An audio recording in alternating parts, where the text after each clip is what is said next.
Hello, sir.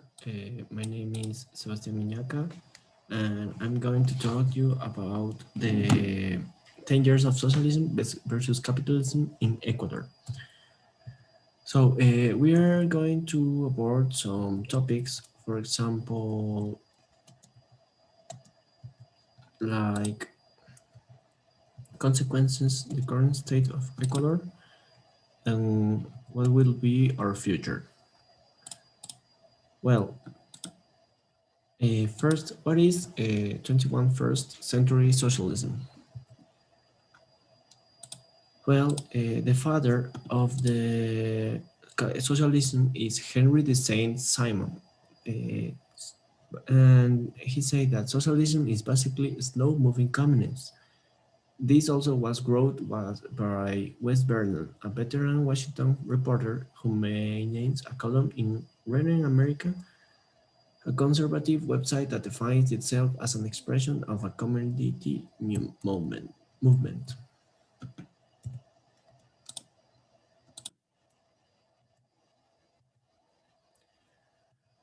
Well, but socialism has a lot of consequences. For example, it is difficult to say that the crash of the Cuban aviation aircraft in the Havana or remote elections on May 20 in Venezuela are compelling examples of the failure of the 21st century socialism that Raúl Castro and Hugo Chavez promote so vehemently. Well, some consequences, for example, Venezuela, for its part, embarked on a dangerous path with the election of Hugo Chavez that we are seeing in that picture in May 1998, which gained more momentum after the failed strike by oil workers in late 22 and early 23, building socialism after the Cold War. In May 2017, Rafael Correa left the presidency of Ecuador after a decade of occupying the currently place. Ecuadorian democracy was characterized by high levels of instability, president unable to complete the term for which they had been elected. On the other hand, powers that be, such as businessmen and the military, became veto actors capable of cursing president ambitions.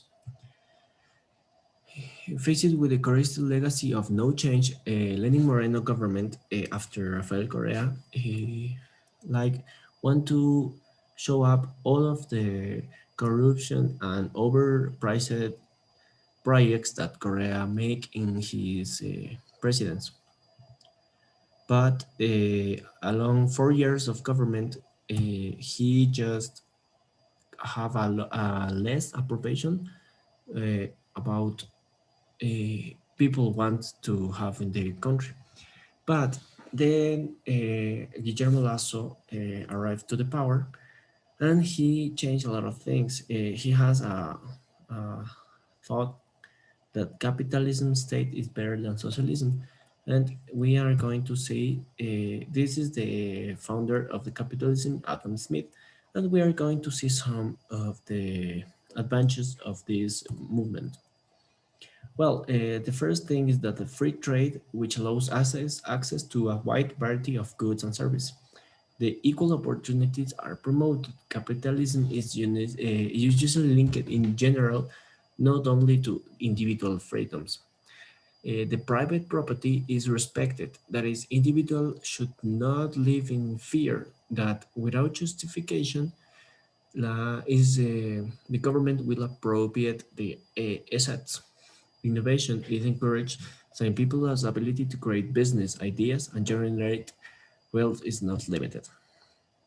But what is capitalism?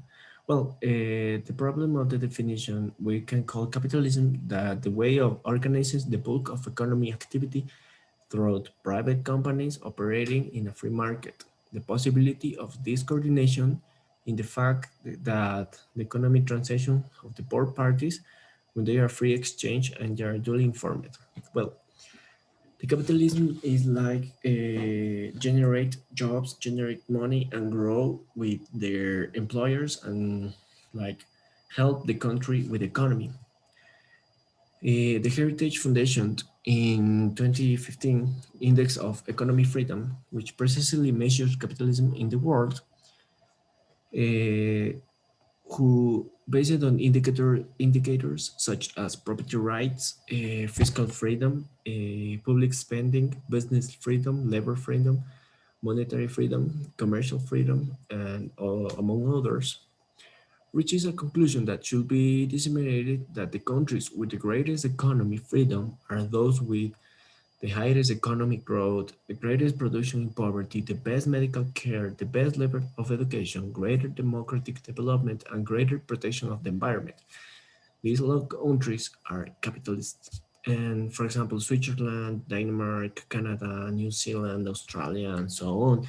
So that is what Ecuador wants to be in the future. Well, I hope that you enjoyed my presentation. This is my bibliography, and see you the next time. Thanks, sir.